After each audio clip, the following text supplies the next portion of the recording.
kiki ekyasuula revolution ya Nuupu bino biwulirize nnyo greed okweyagaliza amacharism obutamanya of expectations okusuubira ekiyitiridde ne TikTok awo wuliriza nnyo ebyasuula revolution ya Nuupu bye bino greed omululu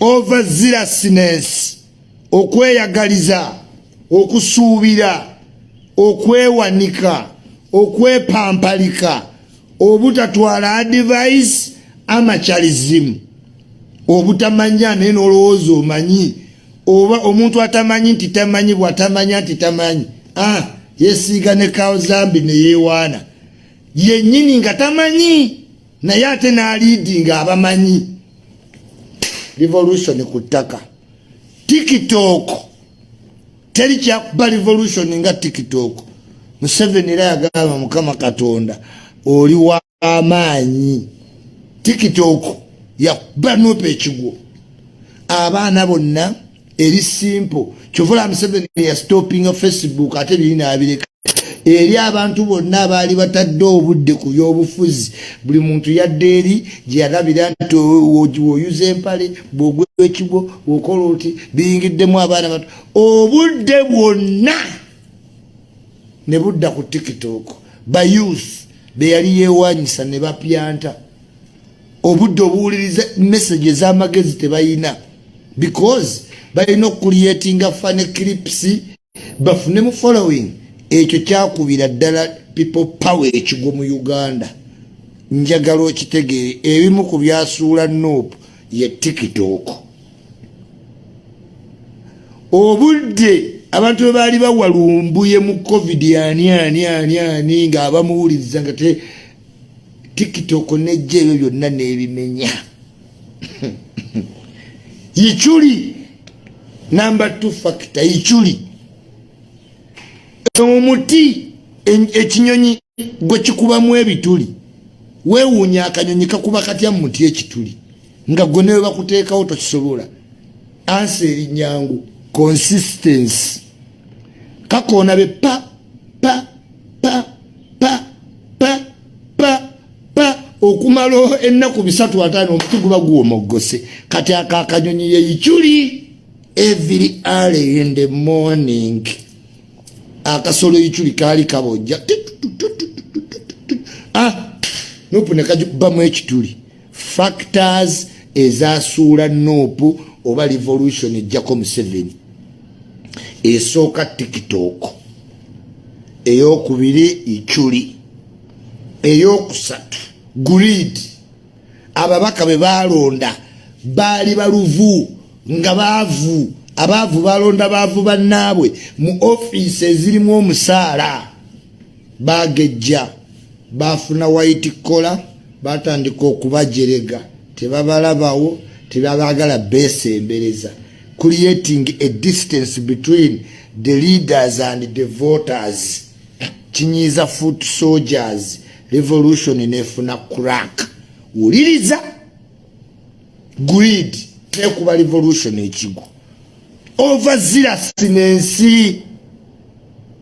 okiwulira overzealousness tyomukulembeze ndi president era already ndi president ne bamulaba ne basituka tasobya tawabya tagambwako overzealousness ya Bobi Wine ya mukube ekigwo yes abantu ne bamulira munda muli amacharism abagezi ne bamuyingiramu ne batuula ku kitebe n'apapa n'alonda manyinga ayagala obwa boss se gwe regional leader gwe president vice president Buganda tamanyi balonda Museveni ekyamufugisa Uganda kwe kumanga ali too close yet very far but yet very close. The vice versa is true. Museveni yawangala ne Bayusufu Lule bo babinaayisa nga ye waali Moi Moyi yawangala ne Kinyata. Hey, tomala gaveri obwa president si kye kintu kyokera n'omala gwogera. Kiringa genda mu family n'ogamba nti daddy nze agenda obba omusikaawe. Olabanga ekyokusaaga bekyogera statement yakusaga naye oyinza okuba weetadde mu buzibu bw'amaanyi mu ene family. Kaadi z'obubusika zonna ziba close to your chest.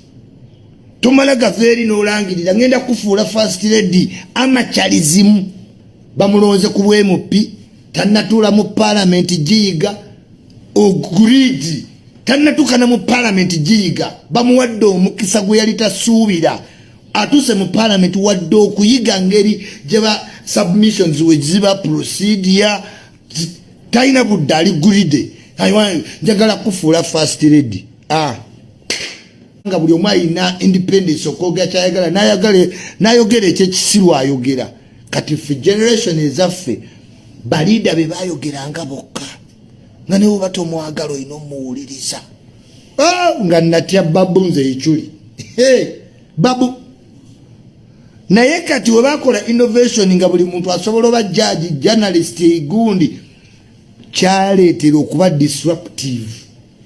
Bano ba youth bali hyped osobola balimba ekintu ne bakigenderako ne bakikolerako.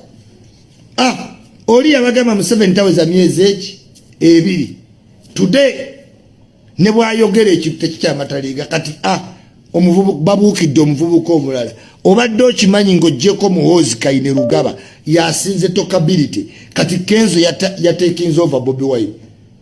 Kenzo yatekinze over Bobi Wine mu bavubuka kati bavubuka bakkiririza nnyo mu Kenzo. Olaba bavuma mugenzi lwa Kenzo ng'omanya oluparadigm shift ejja obuganza obadde ku Bobi Wine bugenda bushifutinga tewe mu myaka egi he will be the most haunted nga gwe singa okwogerera ebigambo agenda ba Bobi Wine. Twabalabula amaanyi ne hope ebinaggwa mu bavubuka bamwe they will turn insults on you tebakyatuvuma kati bavuma mpuuga ate Bobi Wine manya ke bava ku mpuuga olwo basembera. Yes olwo basembera akabwake weeyolera kati tebakyatya bakulu batuula bulunyo ne baseesa. Nusifa yavuddeyo teyawadde segirinya essaawa yamutandiseeko dda mulumbuye yatandise dda kuba Joyce baagala kuba mpuuga a hyped generation okola bukozi ka trigger wekati nga babuuse dda bonna mu bbanga zadde iswami to the air tebasobola kujjako government needs concentration na muntu kigwogenda naye asobola okuuma ebyama. Look at the people Museveni be yagenda nabo mu nsiko. They have a certain way of behavior. First of all olina okuba nga oli cult ekyo kyo Bobi Wine abadde akifunye but he doesn't know how to infiltrate the brain. Tamanyi ngeri gy'oyingira bwongo bwa muntu amanyi okumubilizinga alina olwali anyuma asesa mugezi nnyo Bobi Wine ati quick nange yikyuli noteeka mu kalulu kiyinza kalimu akawangula nze Isma to acting fast ebigambo bituli ku lips ne Bobi Wine asaaga mangu nnyo ali nange weekyo wendi nze yikyuli nze oyinza okunteeka n'omuntu nga tuvaawo tuli bamukwano. Waliwo abantu abalina eyo ability ne Museveni agirina. Museveni akola ekintu ate Gwanga ne likyukira gwe ne bagana ina mwe munyiza nnyo Museveni mwe temumumanyi nti no Museveni tajava kuba president kati lwaki mumwesimba mumuleke eyo tendency ne Chameleone agirina na bemigensi ne gamba namwe mutawanya nnyo Chameleone ate bebekulu tagirina walutwe bebekulu walutwe nageza songa muntu ensi yonna ekyukira bebekulu ne waliwo abantu nga even when they do wrong they walk away with it. Kati Museveni akira ne Bobi Wine so ng'ogenda okujjako government tunula mbantu Museveni be yajjayo baana ba university nga ino bakonvisinga wotunula mu character z'abantu abagenda ne Museveni they are a true current bali besobola okujjako government naye bano abenkwe they are very greedy they love money babeera mu nkuubo emisana boogera kirala emisana ekiro bakola kirala they cannot lead any generation to remove a government. Time will exonerate me. Tebasobola. Bali greedy, bali misguided, bali na amateurism. Tebalina kodoko nakajako government. This is they even lack a concentration. Nga wenkugambi bali iPad. Buli kimu bakibuukira. Osobola mangu nnyo ba misguiding n'obateeka bwe ba combat. Osobola bateeka mwambushi bano eno generation using the own couch format your own cow format abalabe ne bayi noteeka eno bano no balekerawo gap ne bayingira munda omulundi ago no bakuba to zero cause bali iPad bamala gagenda na kiriwo gwe kasitoba gamba mwe bigambo bibiri nti nkoye mu 7 nga bagamba oyo waffe ng'obabuulira ebiddako byonna nga bya bulimba naye nga bakkiriza bukkiriza essente bwe basonda bw'ogaggawala bwe mwetereeza naye nga temulina pulaani yonna gye muliko kujjako gavumenti loud and clear hey ozannya n'okujjako gavumenti tevaako gavumenti ogimanyi Museveni olowooza yatandika mu 8 okujjako gavumenti wa Museveni the reason why tayagala Amin disorganized Museveni's plan. Museveni yali ayagala kujjako Obote atandika ofuga from 70 but Amin Museveni yali atanya Amin nga Amin yali ruthless. I know it ojoko tomanyi oyita ojoko muwonye ngo oyita ojoko taliwo oyita ojoko nga tazanya oyuto ojoko yali munnamaje n'agamba Obote yakulembera coffee marketing board nga wolaba revenue authority kati godao ngo oyuto ojoko they lack a strategy tebayina patience tebayina bugumiikiriza gwe tunulira abantu Museveni be yagenda nabo mu nsiko they are not the richest. Nze mbadde njogera nnyo ne Peko Sikuteesa Jeno Peko Sikuteesa njagala nnyo ngamba ekyuli senga tubadde mmaje wandibadde weetaagisa nnyo kubuzzaamu abajaasa amaanyi kati Jeno Peko Sikuteesa yannyumiza ninga Jeno Peko Sikuteesa tayisa mu mmotoka tayagala liidikka yeetuulira mu maaso bagenda ndoza n'okuva mu kulwananga n'ebitiibwa babikooye bw'olaba abantu be bamentalinga kyangu nnyo okufuuka abakulembeze genda olabe David Muhoozi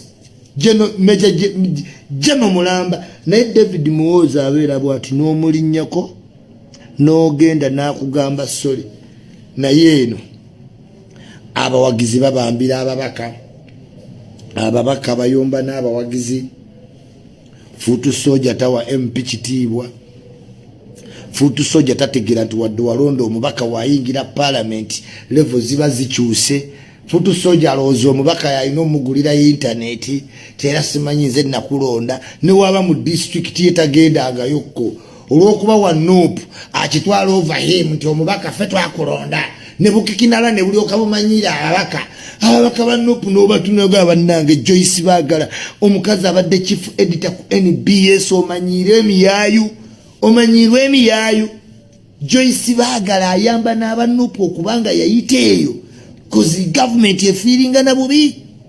She is a highly educated person naye olwa popularism abayaye bangi ababaka bangi besanga nga balina okukakkana balyoke bakkiriziganye bagendere ku byabayayi kuba abayayi nga bangi omuyayi n'amanyira omubaka tasomangako nze kyova abasinza kuba member wa parliament mu Nuupu senga ate navaako dawaya omuntu atasomanga omanyira nze kuba wampagira nengenda mu parliament oli musiru gwe wandigenzeeyo nesibo obuyaye ne bukikinala kubabaka omusajja nga mpuuga ekiyaye ne kimukikinalako ekyettake ne kimukola kiti nga bali okubawaga they cannot change any country because they even lack a respect.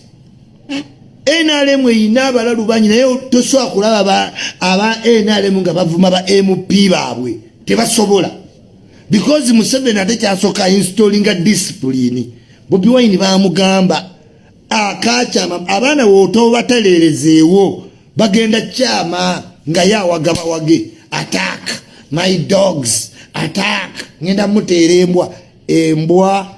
Right now as we talk they are heading to Magere. They are heading to Magere nebyokulya biweddeyo.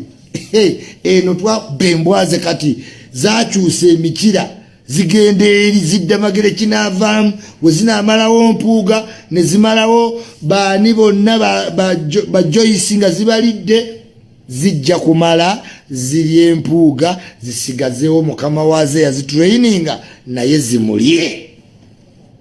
Yes, feno twazifunira eddagala over expectation yazisuubiza nga wazitwala mu nsi ensuubize talina nsi nsuubize yonna angazi yakyali ku rekodi okwogera ebintu ebitatuukirira. Simanyi Museveni agenda nca adda mu kuzannyira mu musenyu n'abaana nti nno yagenda kujjako eggwanga. He cannot okukonvisinga bafanda takisobola. Nakyo tekiri mu necha ye yeetaaga abagezi nga bamukasambidde bamawu bamuwanga kivumbi naye tasobola. Ayagala nnyo ssente tatambulangako na mugezi yenna ayagala nga yakulembedde bamuwanga kivumbi abeekengera senga abatuusa mu bafanda bamugaba bano bennyini be basuula Besigye. You get your chick and ponda ensi wagyegenda. Museveni agenda kuddawo ayongera ofuga ensi eno olw'okubanga era bannayuganda beeyongedde okutegeera nti abavubuka bayaaye buki bweyaaye. Bayogera kino ne bakuwuddiisa eno ne bamuwa emmotoka bamuggyako emisolo n'atereera n'abawuddiisawuddiisa sawa lero tumuggyako Museveni sawa lero tumuggyako banku nnyingi naye nga omubuuza bakadama batandise okwebuuza amuggyako ddi atya bye balina okwebuuza mu ntandikwa bye basembyayo. Ozanya neffe bayiculi ne babazza mu comedy. Museveni tugenda mukola tuti bangi tebali educated tebamanyi accountability tebasobola kutuula ne bateeka omukulembeze ku task. Kati nno babakoze akakodyo last campaign mwesimbawo buli mbuzi kati baleesa akakodyo. NBS bataddeko time parliament okwesimbawo okuddako buli yesimbawo ina okujja ku TV n'okola debate. Awo nno we mugenda olabira emiyaayu wegidduka. Abayaaye beeteeka mu maaso n'anyumira olusuuti ne bamuteekawo n'ebigambo n'ayogera nga mufumbiro n'omuwa obukulu mufumbiro ng'ogamba yoyo kumbe nga muyaayo wa ku magic parking. Awo tuvuddewo.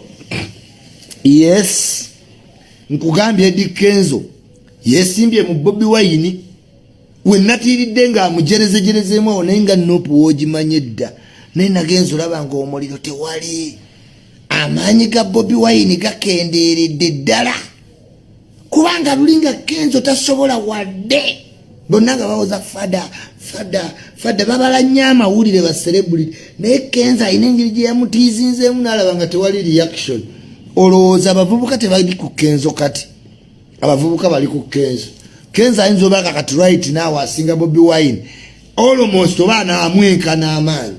Amaanyi ga Bobi Wine geesaze nnyo naye nga waawulidde akayimba ka Bruno keke yazzeemu kakavako ka Bruno kayimba bannanga okulimba kubi Bruno kayimba lwakuba tetwagala bantu bakaaba mu nnyimba naye maama akana kayimbya akayimba nempulira nga n'omutima gukakkanye ate awo neezamu nenyiigira buto Kenzo kuba buli we nawulidde ate Bruno ayimba nentegeera naye omwana Kenzo naye nga we nabagamba omugagga tagwa mu music omugagga tagwa. Kenzo ne waate ebiyimba alina byabadde akolamu kati dde mu studio ye omugagga tagwa abane sente za promotion gokanya kunyiga Yanga Mulo ayina akayimba ke yazzemu yakanyimbidde bulungi. Yanga Mulo muyimbi wange nno Yanga Mulo muyimbi wange naye yetaba mu politics teyasoma tamumanyi ne tukuba oyo booking zonna mmye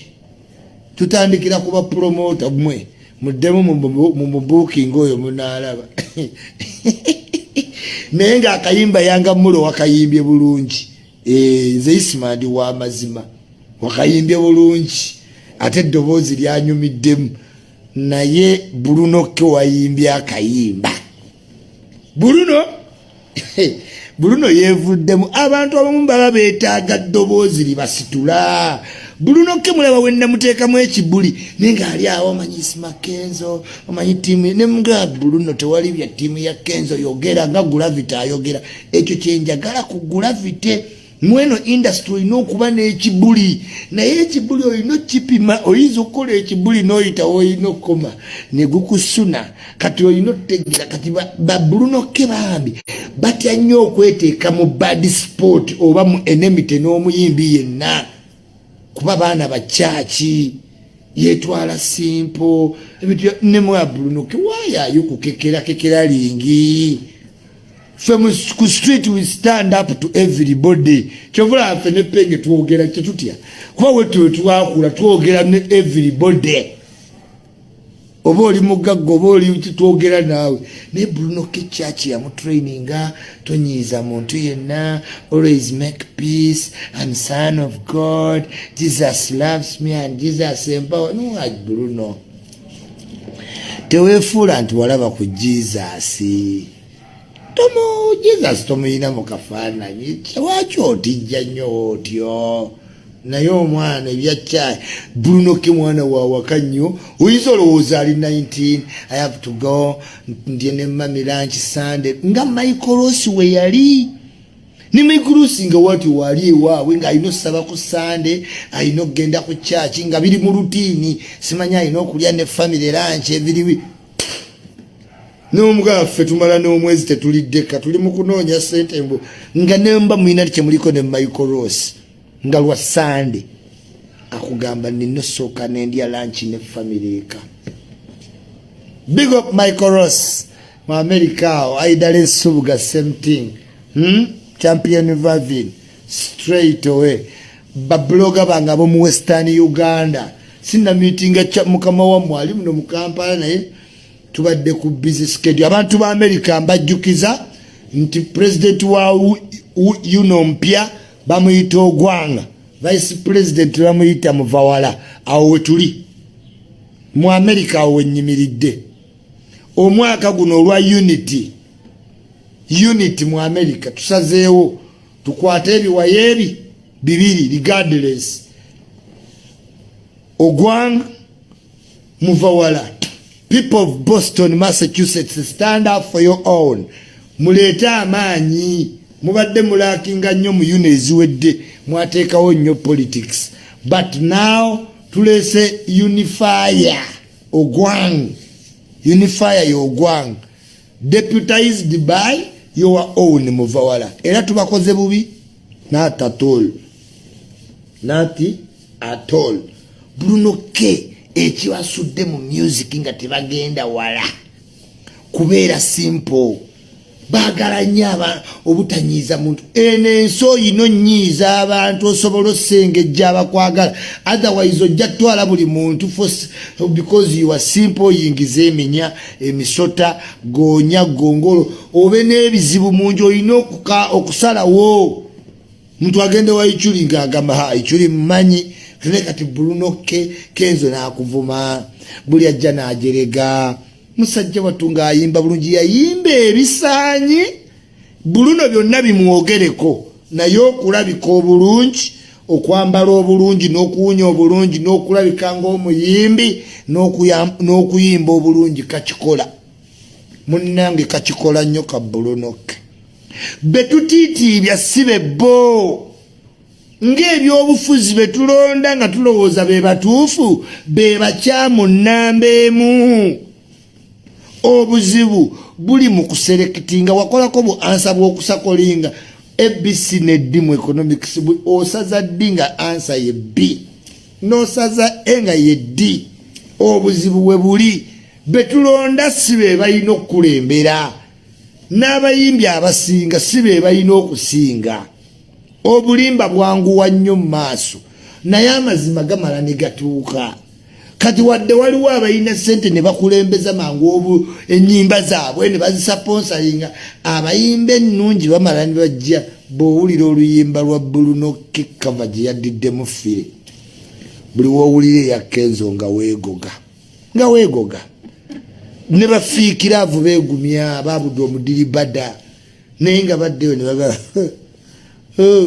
kati ate alina lyrics ze yasumuludde endala n'ayongera n'ayiwa omunnyo mu kiwuulu omwana yategeera amawulire olwaleero lwennyini yessalo ya Gwanga Mujje ladies and gentlemen natandise mbakowoola naye mwabeekawo empe kibakakatako oba mujje nga mwesibe ne ku mitwe tujje nga tulinga baberians oba baspartacus tulage Kampala nti Chameleone ye maanyi wano kuba ne tugeza tutajja maama mba nadda waaba agenda okunkolimira muba munnemeseza obbuuza maama we Prosi naddawa bannaye abeekawo empe mbayita tata wa Chameleone namudda wajala ichuli tewakola kimala bannange emimiro ginnuma Gwanga Mujje atakoga atagenda atagira East Africa zinamba mukaaga world over Chameleone to the world Mujje muwagire Chameleone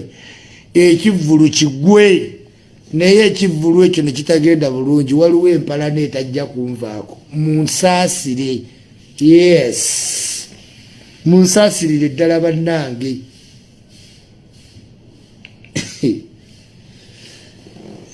munsasire simu bubi mujje mulabe bambi Chameleone muwagire ekiwala kyayita kibigi twetaaga okwempowalinga abakyala omukazi waaba avuddeyo to that level you should support yes naye nkiwa byonna bigenda bulungi nasabye Katonda buli kimu nakimusabye teri akoze kyamaanyi ku distracting abantu ku Gwanga Mujje nga Kenzo yasinze obudde bwonna bwetupromotingamu n'ateekawo ebibozibozi simanyi nsinga fire kati nkola luyimba lwa Michael Jackson kati ndowooza yadda n'ekigendererwa kyakutta Gwanga Mujje we yawulira nti stage yagwa otherwise lwaki abadde ateekateekawo bisitole omwana ataddewo sitole tatuganyiza kukola ki kugira kupromotinga Gwanga Mujje deri owokubiri naye tugenda kujja buli alina tiketi yeekola tiketi yeekola gwe jangu online osasulirako ne ku gate kwennyini osasulirako keerayo naye jangu ne rain jacket fabeekawo empe ne weeneetonya tujja kujjamu n'engoye tugirage nti tetusobola ekyo tukikolanga munnange ebitiibwa biva wa Katonda mba ndi awo jjo nabagamba nga mummanyiira kankulage olabye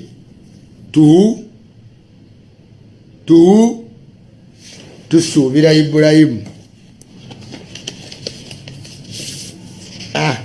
omanyi mummanyiira ne mungereegeranya njagala otegeere bulungi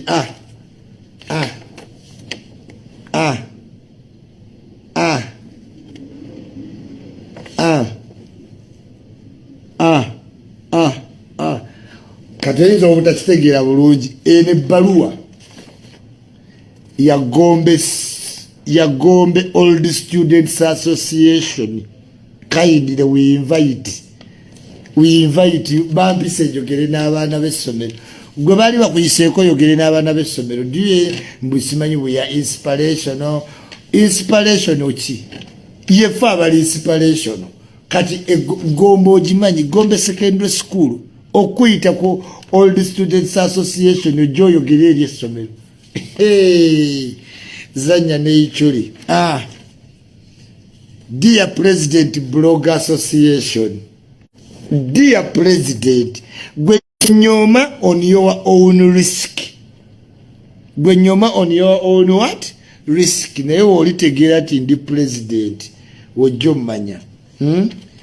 In light of the above, I write to your office to invite you as the guest speaker. Kawulirizaako, wulirizaako. In light of Bagami one invitation as speaker on the annual Gomsa retreat. Speaker egombe ofunanga nnya. Hey! Kayanja nga bamuyita mu ssomero ki? Okujjako nga bakoze essomero ly'abakadaama abaagenda ne badda. Kayanja bakuyite ssomero ki? Gombe. Gombe is ranked among the high schools. Oh, katuwuliriza. In light of the above, I write to your office to invite you as a guest speaker on the annual Mugosa retreat this year on 11th March at Gombe Secondary School. As it has been practiced, all the students currently at institutions of higher learning have always spearheaded the annual retreat back to our roots in Gombe Secondary School. This year, the retreat is spearheaded by class of 2019 to 2020, and we have organized career guidance.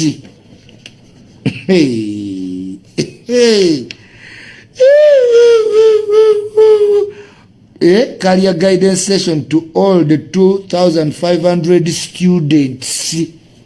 2,500 students currently at Gombe. We hope to use your experience while at Gombe Secondary School and after as a tool to inspire and work hard in the students.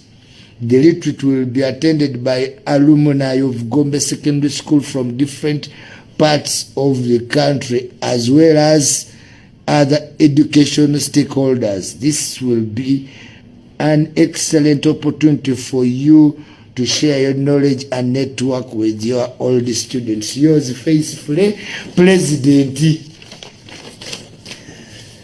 Busulwa Loidi, DFCU Bank, Digital Banking Office, Baruayo Bajimpadde. Lubowa Muhammadi. Yes, company, CEO Solar Company, Lubowa. Nawe nanyini aduwe ya walodi. Nawe Baruayo Bajimpadde. Oli obiwe Gombe. Joyce Bagala, Baruayo Njirina. Vivian Mbuga, Baruayo Njirina. Lake Mbabazi, Baruayo Njirina. Ismaili Sembatia, Baruayo Njirina. Joyce Bagala, Baruayo Njirina. Gwenti oyinaba obi abono bali mwai offices. Hey, gwegendo osome nabagabi sichola bobo nobera ne Old Students Association. Wano wotegerera connection eyebudde ina ne office wane Kampala kabaka yajuwa nettaka naye wova mu ssomero litayina Old Student Association omanyanga wasoma wafu buddo kabaka yabawa no office. Old Student Association ye Kawempe yazimbye ne gate bayine ku board kati yichuli bampise mu Gombe ekitegeeza sikoze bubi nnyo nkendeeza okuyomba okuyomba n'obusungu nkendeeze olaba we bampise mu basoma bafaje guest speaker kanjogerere ebigamba awo temumanyi yichuli nasanyise bano baloyidi babanka bebandiise basosenze obusungu bubalume kale gwe tebakuyitangako ku ssomero lyo tebajjukira nti waliyo olabye okusoma obubi betwasoma Lydia Jasmine badde ngenda kwerabira ntya Lydia Jasmine wagamba mu interview nti 2023 oyine ekivulu mu Serena tugenda mu March Lydia Jasmine, where is the music? Bushington. Tokonyo omwana n'omutwala mu kisenge mu magezi. Where is the music? Muserena onooyimba yoki. Jukira kasiba kakattatadawo ennaku bbiri. Kati onoyi kapesa anam. Lydia Jasmine, I'm not seeing you in your darling.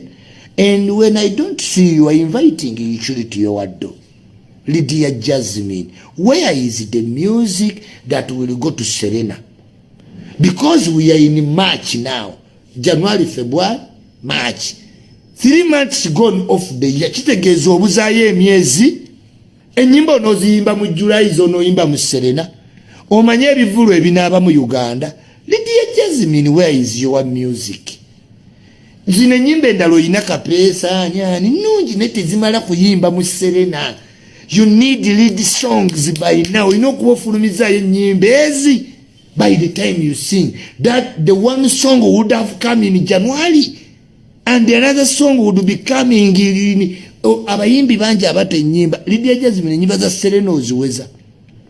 Hey, oweze nyimbo bogenda kuleeta episode nyenya naye jjukira buli lunaku waliwo abayipisa abapya kati ng'ate gwe weeyongerayo mu nnamba kinaavaamu ng'otuuka eri bapulima kadashi eri wasemba next to 40 anti towards 40 kati okyalinewo akadde this year you are 30 olina okuyimba mu Serena ennyimba zo ku rotation kale nnungi naye teziri mu rotation already kuba waziyimba kakaseera kayise. Where are the new songs? Baroma bate nyimba abapinki abaana abato ba Violeta obuzayo emyaka eki obwana obuli mu music bugambe nti katola ba Spice wayomba ne Sibaba timu ya Spice egamba namukadde atubeeredde ki at 1 point buli muntu ojja kubako omukadde at 1 point Spice wayomba ne Sibaba ganza abakodde mwantama. Lwaki abantu ba Africa temwagala bakadde? Abakadde babakola ki? Bayomba kimu bibiri nti goli mukadde kunze era nze ndi muto kuggwe. Obuto babulya.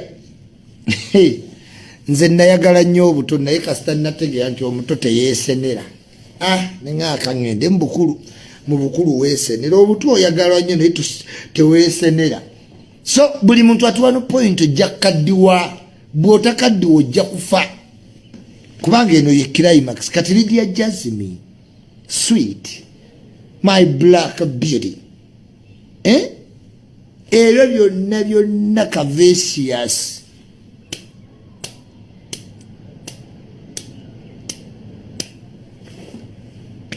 Or you have to contemplate between having children, having a husband, a boyfriend, and keeping the career.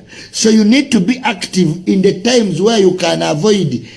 You can cut time eno nungi kubanga you can have random boyfriend toli mu serious situation oyina kubanga okola nnyo nga bu spice. Lydia Jasmine oyimba nnyo n'ekiki ekiganyo tambula Bushington kagoda omwana ayina yeetaaga music omuntu anaakola show mu Serena. By now music wayina okubanga anaakuba mu Serena ali mu rotation. Enyimba onoziweza anti bushiba bujja kujja bukuyimbireko naye nga mulimu magezi bukeneka bugamba tasobola. Kati okwewagira kw'abayimbi kwakwekeneka bajja naye nga bazze kukeneka. Yes. Rema gwe ebyokutukolera concert wabiviirako ddala. Wakoma ddi okukola concert. Gwe ojja kugenda okuddanga abawagizi mye.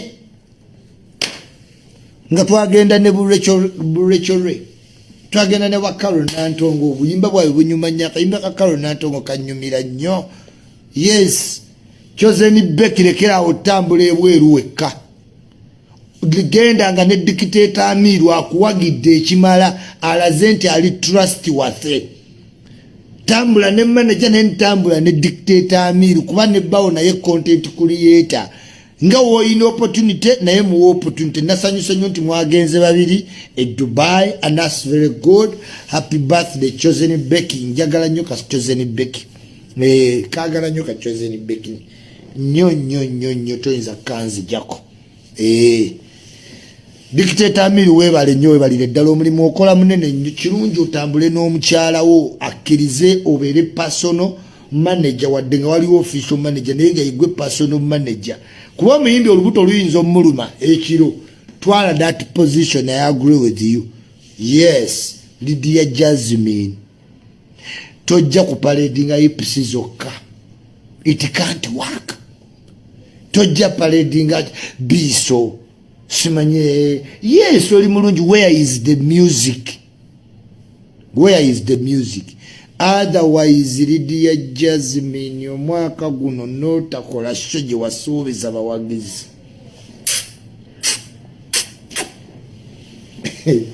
Inza ichuyinda bulanga. Yes.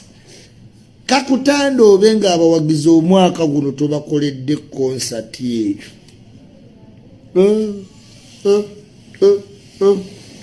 Kintu kukona kyotamanyi. Dolly Kabalebo Lyotya, how are you doing? Kigenda kitya bamodolinga di nga tompita. Jampa za Dorini Kabalebe za gwayo. I love to support you always. Yes. Miss Uganda.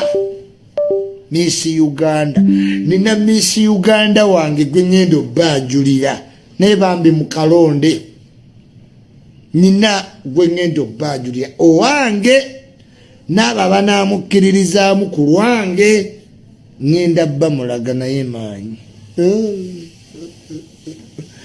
Tubuuza ku bantu bonna bali mu diaspora naddala mu America, single parents mwebale nnyo okukola buli kimu okubeezaawo abaana si kyangu obeera single parent abroad. Mwebale nnyo mwebalire ddala n'abaweereza bannayuganda kasente akababeezaawo mwebale okukola kawinta konna ke muyitamu na buli kyemugatta ku nsi yammwe muli battabu nnyo.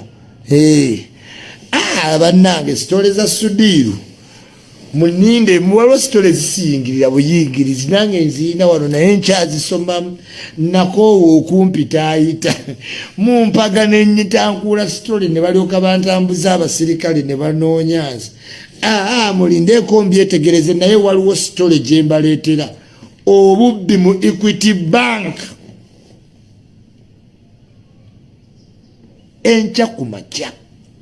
Obubbi mu Equity Bank la Jalalo. Tubuuza ku muyimbi w'eggwanga Eddie Kenzo, tubuuza ku muyimbi w'eggwanga Jose Chameleone, tumugumya tumusaamu amaanyi. Enkuba ne bwetonya tujja gayimiriramu mwe muprotectinga emizindala wasigadde mulekewo. Fabeka wempi tuli ready. Oba gunatonya oba anaaba mukoka oba gunaaba mbuyaga tujja kujjamu ne saati tulagire ddala enkuba nti ffe toyinza tusazaamu ku Chameleone.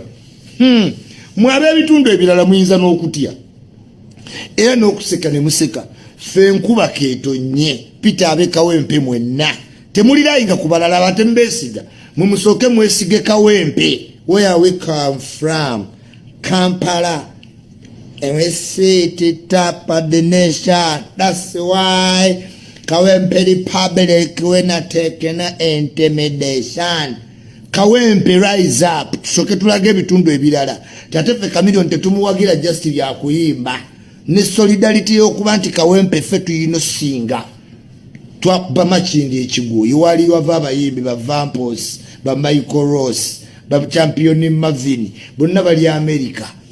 Netuwamba ne Chameleone tetusobola muvaamu na matawati. Kawempe tujja kuba mu cricket oval. Newe guna newe netonya newe guna aba muyaga newe gana aba mukoka tujja na kujjamu amasaati tulage enkuba tefe ku Chameleone we there. Early this morning muli mutya aba CEOs mu offices zammwe n'olugezigezi mutudde n'obutaayi kyokkobeereyo nonda batompitako mu office. CEO Standard Chartered Bank madamu nga nkwagala oli wakitonkubira ku simu neobeera mu office yo nga weetoloola kyokka olaba yikyuli buli ssaawa yonna woli board kantekeko mayikyuli kyokka tonkubira simu. Muba mu mamotoka gammwe monna agebbeeyi mutamulira ku yikyuli temunkubira simu. Mulina otutandika okundagala laavu Yes, wachi mujiraga ba Kenzo bokka. You must show me love. Birthday yange buzaye naku choka siraba ku birabo. Sobola nkera n'ennyombo oluusi. Mwe mubindeetera. Ne mugamba ichuli lwaki buli sawo boyo. Mubindeetera kati ebirabo biriwa. Where are the presents? Where are the presents? Presents ziriwa. Abantu abali e Miami, Minnesota, Vancouver, Vegas, Canada, Illinois, Louisiana, South Carolina, to Nevada, to Las Vegas, Cambodia, Vietnam, Bangkok, Thailand, Malaysia. Malaysia mutubatumidde nnyo. Yes, Abu Dhabi, Doha, Oman, Sharjah, Jeddah, Mecca, Medina. Muli mutyawo wonna mwebala emirimu gye mukola bakadaama naye sooka omala obundaazi ogenda n'oggweramu ku live z'abana abakola mu ttuntu omuwalabu nakkuba mwe mwekubisa sooka oyo z'amadaala uw'eŋŋamiya ebiwata okiwulira somba abaana naaza jjajja wawaka bw'olaba bawummuddemu nga kaamulali abayingidde afutalanki utunulako ku ssimu naye ne muzikeera n'onyiiza omuwalabu ajja kukuba akumenya oluba.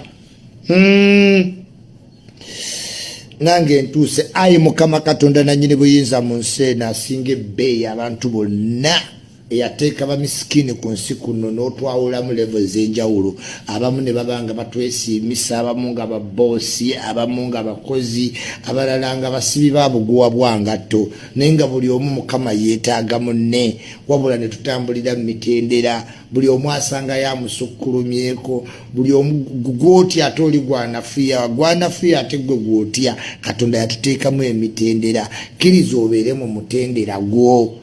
Yes, Mukama Katonda ow'ebbeeyi tukwatireko ebirungi bitubeere naffe n'abantu baffe abagenda otambula ku nnyonyi batuuke bulungi nga tetufunye kyekango. Kama entambula y'omu bbanga njitya ng'omutima guba tegundiimu Mukama naye ennyonyi bw'erandinga n'ovaamu nossa ekikkowe n'ogamba amiina. Yes, gye tukolera bakama baffe batukwate bulungi oba okoze akasaanidde bakwongeze kasente naye omusajja Mukama n'omukolera n'omuyingiriza ssente naye nga gwe takuwongeza Mukama kyakkanya ku mitima gy'abakama baffe batulowoozeeko be tukolera. Yes, abantu eka abayisa abantu obubi emitima gyabwe bagikkakkanye Mukama Katonda tusonyiwagane tukendeze obusungu buli mungi nnyo mu maaso g'abantu. I don't know why.